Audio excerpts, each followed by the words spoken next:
หาทางอันว่าอ้ายผู้เพิ่นนั้นโอนเงินมาให้อันว่าน้อง5 ล้านเพิ่นว่าน้องชายน้องของมีคือบ่เคยเห็นจักเทื่อว่าซั่นว่ายังบ่เคยเห็นจักเทื่อเลยน้องชายเจ้าบ่นางน้องชายเจ้าก็รอบ่รอแม่นบ่เชื่อเลยว่าหน้าตาต้องดีแน่ๆแหละเพิ่นเอ้ยครอบครัวเขาเจ้ามีแต่คนหน้าตาดีได้อายะว่าไงซะ แม่เราคนสูงใหญ่พอเป็นคนผู้น้อยแต่ว่าพอเราเป็นทหารแม่นว่านางเนาะพอเพิ่นเป็นทหารเพิ่นเคยไปอยู่เมืองเซโนไปอยู่ทุมพรน้องผู้ใดเห็นก็ว่างะรอ ผู้ใดเห็นก็ว่ารอ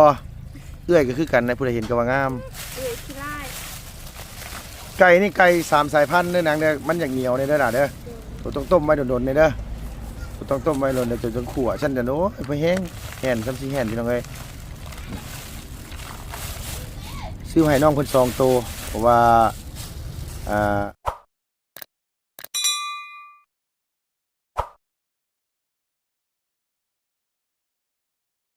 คือว่าคนกำลังมาพี่แมนบ่คันว่าเมื่อนี่คือเมื่อเฮือนเขาเนาะแมนบ่ชนหลายสิว่าเขาอันเขากลับมาเฮือนสิเนาะมันไปแล้วมันไปแล้วเพิ่นว่าเอาว่าได้ก็ได้คันภาษาเฮาบ้านตัวเว้านี่ได้ก็ได้เนาะนางเนาะโอ้โดยคันว่ากำลังกลับมาจะพุ่นแล้วว่ากำลังสิกลับก็แม่นกำลังสิกลับแมนคันคือภาษาเจ้าล่ะเราเมื่อแล้วกำลังสิเมื่อกำลังสิเมื่อโดยเอาพี่น้องเอ้ยระวังอันย่างกับเพื่อนบ่ได้เพิ่นบ่ได้เพิ่นไปอันว่าเพื่อนท่าพี่น้องเอ้ยย่างเป็นหมู่น้องเพราะว่าเพิ่นย่างเมื่อผู้เดียวบ่มีหมู่เว้าเมื่อยได้หน่อยเนาะเมื่อยบ่นางโดยสิแต่งกินได้หั่นว่าให้เพิ่นกินล่ะแต่งได้กินขั่วบ่ขั่วไก่เนาะใส่น้ำไม่ส้ม ขั่วไก่ใส่น้ำมันส้มแม่น้องหัวพี่น้องเอ้ยเพิ่นเฮ็ดกินแซ่บในขั่วไก่นี่ยอมรับอยู่เดี๋ยวค่อยเฮ็ดบ่แซ่บฮะเฮ็ดบ่แซ่บเฮ็ดบ่แซ่บบ่สิกินมื้ออันออมขี้เล็กคันเฮ็ดแล้วสิแบ่งมาให้ซิมเบิ่งกินบ่เพราะว่าเนื้อเดียวบ่ต้องแบ่งก็ได้ฮะเพราะว่ามีใจแล้วบ่ต้องลำบากแบ่งดอกนี่แม่นแน่ไรไก่2 ตัวเลยว่าสิก็คือแล้วมื้อนี้น่ะบ่อยากได้แกงขี้เล็กว่าเพราะว่าหยังเพราะว่าแกงขี้เล็กพ่อเรื่อยเด้แกงขี้เล็กมันพ่อเรื่อยเลยมันบ่อยากแล้วใช้ปลาซ่าอยู่หม่องไหนนะนางเจ้าน่ะเอาต้นไม้ใหญ่ๆน่ะบ่ล่ะอ๋อทั้งพี่ได้ซะนะพี่พลเมืองฮะพี่พลเมืองพี่พลเมืองคือนี่แหละแบบโอ้ยเพราะว่าบ่เป็นก็เป็นปลาซ่าคือกันนี่บ่เป็นปลาซ่าแต่เขาไม่ได้พังพี่ตัวนี้นะบ่ได้ฟังผีแม่นเขาว่าออกให้เฮ็ดยังเขามาจำฮิตอยู่นี่อ๋อโอเคแล้วเข้าใจแล้วคือเพิ่นมาจำผีอยู่นี่จำฮิตผีอยู่นี่นั่นล่ะเนาะอ๋อเวลาเพิ่นนั้นว่าสิทางให้ทางสวนแล้วคนตายแล้วเขาไปพังที่ต้นโดยเขาจะบ่ได้ฟังอยู่นี่นี่คืออันนี้ชื่อเนาะโอ้ผีพลเมืองเพิ่นว่าเอาซะตกใจเบิดบ่แม่นมันอย่างนั้นนางป้าพลเมืองว่าจะบอกเมื่อกี้นี่มองได้ตัวสิไปทางให้นะบ่มีเงินก็สิพาทางปลาเล่านะปลาเล่านั่นก็ไม่ได้ลายนะบ่คันมีเงินได้ซะคันมีเงินเราเอาไปพอดส่วนตัวนี้ปลูกข้าวปีกายนี่เอากันคันมีเงินนี่สิไปไถสวนไปไถสวนน่ะสิปลูกข้าวอ๋อสิอันว่าไทยส่วน9 ปีกานี้คันบ่มีเงินน่ะสิทางเอาสรุปตัวสิพอดหรือตัวสิไทยอยากพอดให้อยากพอดหลายกว่าคันพอดแล้วมันสิได้เห็นว่าดินมันสิได้แปลนกว่าเนาะอย่างทางบ่ไหวแล้วเขากระถางแล้วมันปะแล้วเขาทางให้แล้วบนปะเลยหมายความว่าอยากพอดดินเขาก็แล้วหมดแล้วคือเจ้าอยากอันพอดนะคือสิอันปลูกข้าวใส่แม่นบ่ปลูกข้าวหรือปลูกมันปลูกข้าวลายบ่อันหม่องเก่าปีกานี่น่ะลายอยู่แต่ประมาณจักล้านมันพอดนะฮะยังบ่ฮู้ บอกเขา อืม เพราะว่ายังบ่มีเงิน ยังบ่มีเงินก็เลยยังบ่ได้บอกกัน มีเงินก็ได้ไปถามรถทอดรถไทยมาทีนี้ละเอาเงินเท่าใดเขาว่าละถึงฮู้ละคะ โอ้โดยว่าง่ายๆก็คือต้องถามกับเจ้าหรือไทยกับเจ้าก่อนเนาะ แม่น โดยตัวเพาะอันว่าตัวไทยอันว่าสวนมันที่เฮาปลูกเมื่อกี้นี่เท่าไหร่ซะนะ ตะกี้มันเป็นให้ยังบ่ทันได้6ปานใดแล้วปลูกเข้าแล้วก็เสียหญ้ามันก็แป้นแน่5 ล้าน 5 ล้าน 5เอาเดี๋ยวลุงถามเจ้าระหว่างพอร์ตดินกับมันว่าทางให้นี่อยากพอร์ตดินหลายกว่าเนาะ โดยจะพอดีกว่า จะขายดินหลายกว่าเนาะ แม่น โดย เพราะว่าอยากทางก็บ่ทันแล้ว มันเป็นไงคือว่าบ่ทันน่ะใบไม้ล้นบ่แล้วบ่ใบไม้ล้นน่ะบ่ แล้วหมดแล้ว ฮะ เขาจนอยากจุดให้ผู้ไทยอยู่บ้านกระดับเขาก็จูดมันแล้ว อ๋อเขาเจ้าจนจุดให้เบ่แหละ แม่ มัน ทางให้ก็2 คนนี่มันก็บ่ไหวแล้ว เพื่อแล้วที่นางโดย สาลายก็เขาก็บ่งาม มันคันว่าซ่าลายเข้าก็บ่งาม แม่ อ๋อทางเฮ็ดเมื่อยซื่อเอาหมายความว่าคันได้เงินมาเลยไปจ้างเขาเจ้าไถอันให้เก่าได้เฮาปลูกอันตัวเก่าสิงามกว่าเนาะ แม่ โอ้โดยของเพิ่นเหมือนว่าอยากได้เงินมาสิไปไถให้ปลูกข้าวเป็นยังไงอันทางปลาเราเนี่ยมันบ่ทันนั่นล่ะเนาะ โดย ตายว่าสิลองไปทางอยู่ได้ว่าสิย้อนอดีตอยู่ได้นี่นะแท้เลยห้องน้ำตัวบ่มีบ่ล่ะ นี้ ห้องน้ำบ่มีโอ้ยพี่น้องเอ้ยเนาะอุกเด้มาเฮือนน้องนี่อุกใจอย่างเดียวพี่น้องเอ้ยปวดท้องจักสิไปทางใด เขาป้า เข้าป่าแล้วตัวชิ้นเลยตัวก็เข้าเรื่อยๆแล้วตัวเฮาที่บ่ชิ้นเนาะเมื่อวานนี่ยืมรถบ่หลายแล่นไปหาเอ้ยอารมณ์ดีผู้บ้านดงหมู่พี่น้องเอ้ยโอ้ไทยเมื่อยเด้อย่าลืมด้วยนางเด้อ เดี๋ยวนะ เอ้าวันว่าขัวไก่ตัวอย่าลืมจงมาให้ลุงชิมนี่นะ โดย อีหลีแท้ได้ ลืม แท้ได้ไก่2ตัวพุ่นได้ฮะอย่างน้อยๆก็คำหนึงก็เอานะให้ชิมคำหนึงก็เอาดอกบ่อยากกินลายดอกชิมลำคำลำใดก็พอดอก เอายันว่าจงไม่หลายยันมันกินบ่เบิดได้ยันตัวเฮ็ดบ่แอมหั่นนะ แล้ว แต่ว่าน่าจะแอมอยู่ดอกพี่น้องเอ้ยไผแต่งกินอยู่เฮือนนางมีแต่โตบ่ แม่ อ๋อมันคันมีแต่โตเชื่ออายุสีมือน่ะจะทานอยู่ดอกมันต้องแซ่บอยู่แล้วล่ะพี่น้องเอ้ยขนา บ่ ดนี้ แซ่ พี่น้ บ อง นะ ฮะ บ่แซ่บ แซ่บแม่งสิบ่แซ่บเนาะ เผ็ดได้กินได้บ่ ฮะ เผ็ดได้กินได้ เผ็ดโอ้มักกินได้เฮาบ่ย่านเผ็ดใส่ตะไคร้เป็นบ่ใส่หัวจิงไข่ใส่กระเทียมบ่นาง อืม ใส่บ่ ใส่ ใส่น้ำมันส้มเนาะน้ำมันส้มนี่ต้องล้างก่อนบ่ บ่ได้ล้างเลย บ่ได้ล้างบ่ ใส่เลย ใส่เลยเนาะมันจังหอมเนาะคันว่าล้างมันจาง ล้างมันสิจางโดยอย่าเค็มเด้อล่ะเด้อวิธีปรุงอาหารนี่มันมีวิธีอยู่ได้อเฮ้ยเกลือนี่ต้องใส่หน่อยไว้ก่อน โดย คันมันบ่พอเนี่ยเขาจึงเพิ่มได้นะคันตัวใส่เค็มมื้อใดนะคันมันเค็มขึ้นมาเมื่อใดน่ะตัวสิแก้บ่ได้เลยบัดนี้นะตัวสิอุกใจเลยว่าโอ้โหขนาดนี้เลยเหรอมันมาได้ถึงขนาดนี้เลยเอาแท้แหละเนาะลานๆก็ยังบ่ทันมาจากโรงเรียนจำได้พี่น้องเอ้ยน่ะฮะ หากระซิบโมง โดยไผสิซอยเจ้าจังนี่ เดียว เฮ็ดผู้เดียวอย่าซับตอนใหญ่เด้อซับตอนบ่ต้องใหญ่ปานใดมันยันว่ามันหยาบบ่เนาะยันว่ามันเฮ็ดยากเอาเฮือนนี่คือเป็นเฮือนของอ้ายเจ้าบ่นะคันว่าสมมุติว่านี่นะ ก็ผู้อ้ายเขาก็ลงไปตั้งหากมันแล้วขอน้อง อ๋อ ว่าคันเขามีเงินก็เอาไปตั้งหาก อ๋อ น้องชาย โดยอ๋อแม่นเนาะเป็นของน้องชายเจ้าเนาะ โดย เพราะว่าเพิ่นมีน้องชายล่ะแม่นนะพี่น้องเอ้ยเพราะว่าทั้งนี้นี่เพิ่นสิแต่งเมียมาเฮือนมาแต่งลูกไผ่มาเฮือนโดยพ่อสบายดี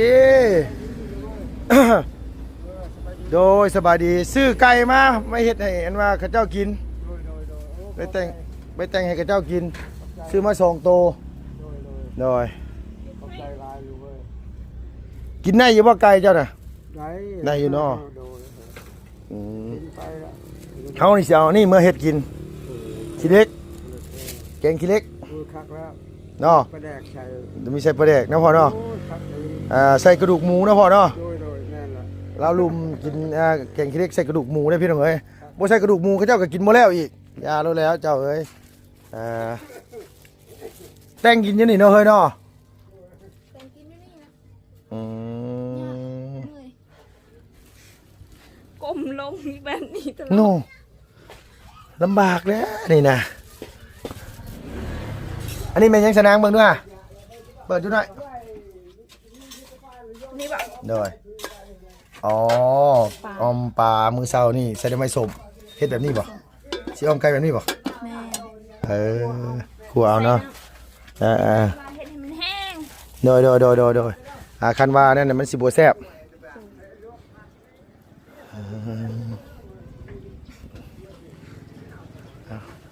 สิแต่งได้บ่นี่สิแต่งกินได้บ่ แต่งกินนะล้าง เอา ไก่แล้ว เอาไปใกล้ไปล่างที่ล่ะอ๋อถ้าเพิ่นล่างนี้ได้ก่อนบ่เอออืม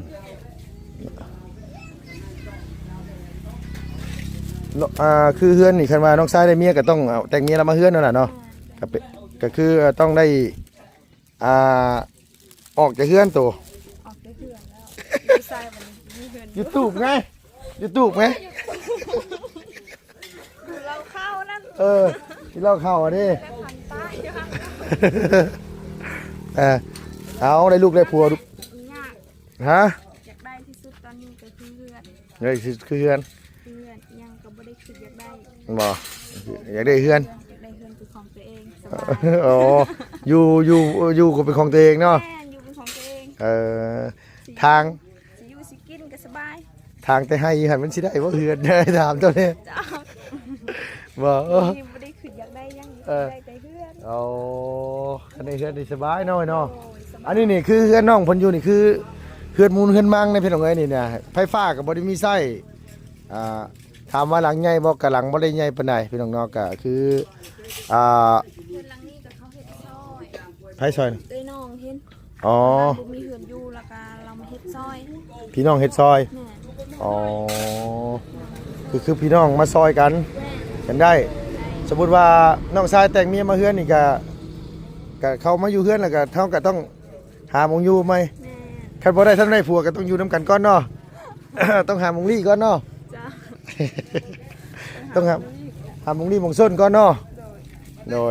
ยทางอันพี่นางเพิ่นพี่น้องเอ้ยเพิ่นกำลังกันว่าล่างอันนี้พี่นางเนาะพี่สะพ้ายเนาะ เป็นหลังซอยยันบ่ทัน ซอยน้อง ยังเว้าอยู่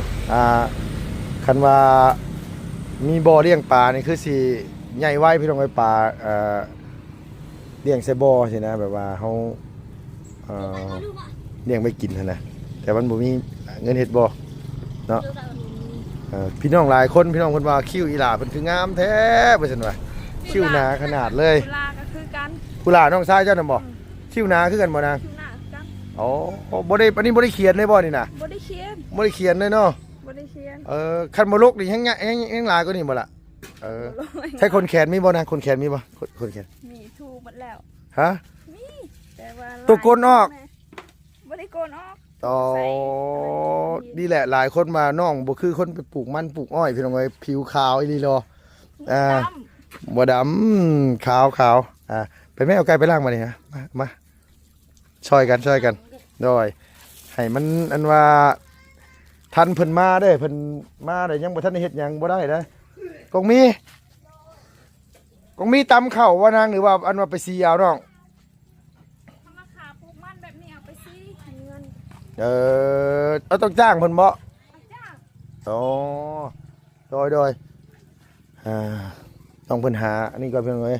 น้ำนี่แหละเสียดายแต่น้ำนี่แหละเนาะพี่น้องเนาะแบบว่าคือปล่อยไหลตลอดนะพี่น้องไหลเบิดปีเบิดชาติเลยนะพี่น้องเอ้ยนี่นะอ๋อโธ่ผักคาดพี่น้องเอ้ยผักคาดงามแท้เนาะ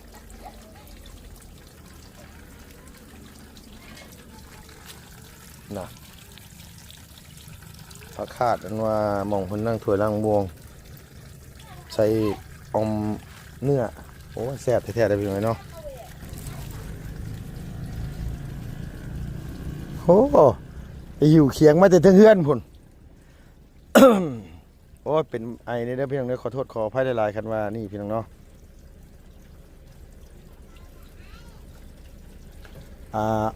อุดมสมบูรณ์แน่พี่น้องเอ้ยเฮือนน้องเพิ่นพุ่นน่ะกล้วยปลูกไว้หมักม่วงหมักไม่หมักตอกน้องเพิ่นนี่อย่าบอกได้อว่าไก่2ตัวสิขวดใส่หม้อน้อยๆน่ะ หมอใหญ่ อ๋อโดย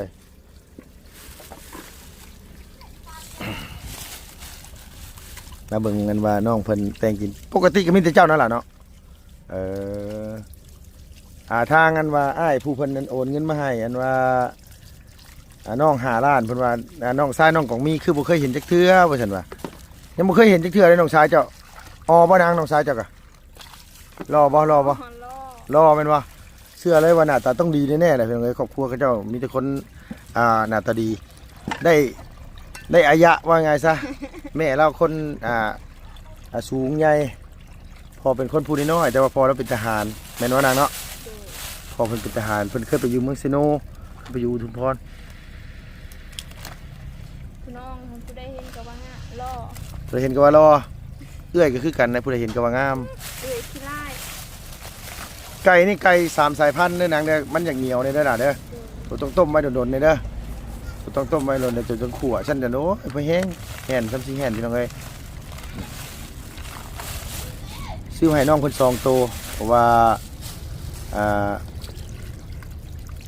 มื้อนั้นมันเงินอ้ายเราฝากมา5 ล้านกับ200,000 กว่ากีบพี่น้องเอ้ยแต่ลุงซื้อเนี่ยอยู่ได้กินมาให้น้องมันไปมอบให้เพิ่นน้องเพิ่น5 ล้านมันโอ้มีคมขนาดเลยวะ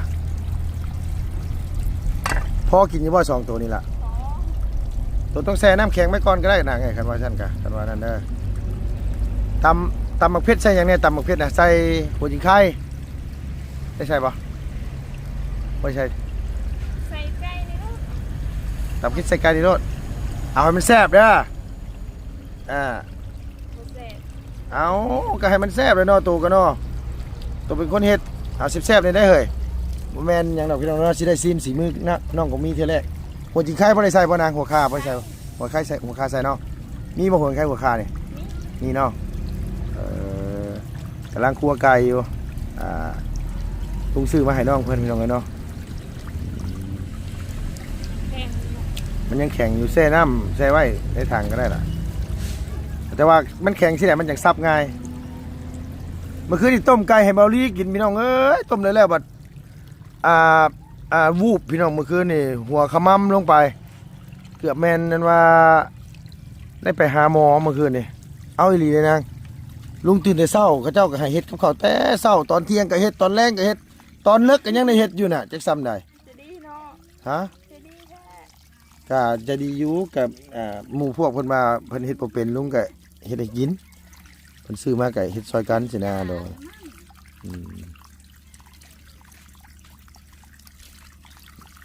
ยันว่าซื้อมาตัวหนึงยันว่ามันบ่พอกินพี่น้องเอ้ยเนาะก็เลยซื้อมา2 ตัวเก่งนะพี่น้องเนาะบ่ก็มีเจ้าเฮ็ดหยังแน่เป็นนายเป็นเทพชุย่างบ่ เป็น เป็นเทพชุย่างเลย เป็น เออ จะเป็น โดย แต่บ่เคยขาไก่เด้อ บ่เคยขาไก่อ๋อเฮ็ดน่ะได้เนาะแต่ขาบ่เคย แต่เฮ็ดให้เขาขาละลดคนลดย่างได้มั้ย ได้เนาะเป็ดอหย่างสิเนาะ เป็ดก็เคยเฮ็ด อ๋อเฮ็ดเลือดแปลงเป็นบ่เฮ้ย บ่เป็น กินอยู่บ่ตัว บ่กิน บ่กินกินของดิบ บ่กินของดิบแต่ว่าคือพวกเนื้อพวกหยังเฮ็ดเป็นเนาะนางเนาะเฮ็ดได้เฮ็ดแต่งกินเป็นแต่อายุจักปีเนาะ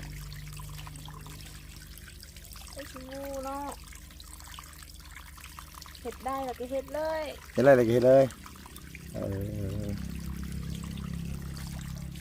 แต่น้อยคือแล้ว แต่น้อยๆพุ่นโดยเอานางบ้านเจ้าบ่ได้กินบ่นางพักอันดอกเดืองๆนี่นะ บ่ ฮะ บ่ได้กิน แค่โอ้อันดอกเดืองๆนี่ได้ผักคาดนี่ได้ โอ้ยออมสิไก่ก็แซ่บนางไงแต่ว่าตัวบ่เคยกินตัวบ่ต้องเฮ็ดก็ได้จนตัวกินบ่เป็นแต่อยู่บ้านลุงน่ะบ้านลุงออมใส่ซีนพี่น้องเนาะออมใส่เนื้อออมใส่หมูใส่อิหยังสินะพี่น้องเนาะ กินอย่างนี้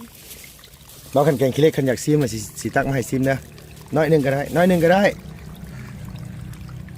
ซิม ซิมเนาะว่าแอมหรือบ่แอมอย่าล่ากันนะคันมันบ่แซ่บเด้อสิมื้อแกงขี้เหล็กเด้อพี่น้องเอ้ยตั้งใจว่าสิมาอันว่าหาขี้เหล็กอยู่พี่แหละมื้อแกงอยู่พุ่นว่ะซื้อกระดูกหมูมาจักโลนึงมาใส่สิบแซ่บทำกันเลยนะมื้อนี้นะ แข็ง ยังแข็งอยู่เอาโอเคสนางมื้อนี้มีแต่ว่าเฮ็ดแต่งกินด้วยซะเด้อ โดย ลุงมาก่อนเด้อซะเด้อ โดย โดยสบายดีเด้อนังเด้อ สบายดี ให้มาใหม่อยู่บ่นี่น่ะ ให้มาใหม่แล้วเนาะ ยันว่าสร้างกันมื้อนี้เว้านำกันยาวแหละเป็นบ่อันนี้ไปซอยอาบาดที่นี่เนาะอันซื้อไก่มาให้เพิ่นครัวเนาะพี่เนาะแต่งกินให้ทางอันว่าทางอันคนงานหรือว่า กรรมกรมาปลูกมันนั่นแหละเนาะพี่เนาะโดยพี่น้องสำหรับคลิปนี้ไปเด้อเพื่อนเด้อขอบคุณหลายๆอยู่ดีมีแห้งพี่น้องอย่าเจ็บอย่าจนร่ำไม่รวยสุขภาพพลามัยแข็งแรงเนาะอยู่มันควรยืนไปแล้วพี่น้องบ๊ายบายสบายดีเด้อ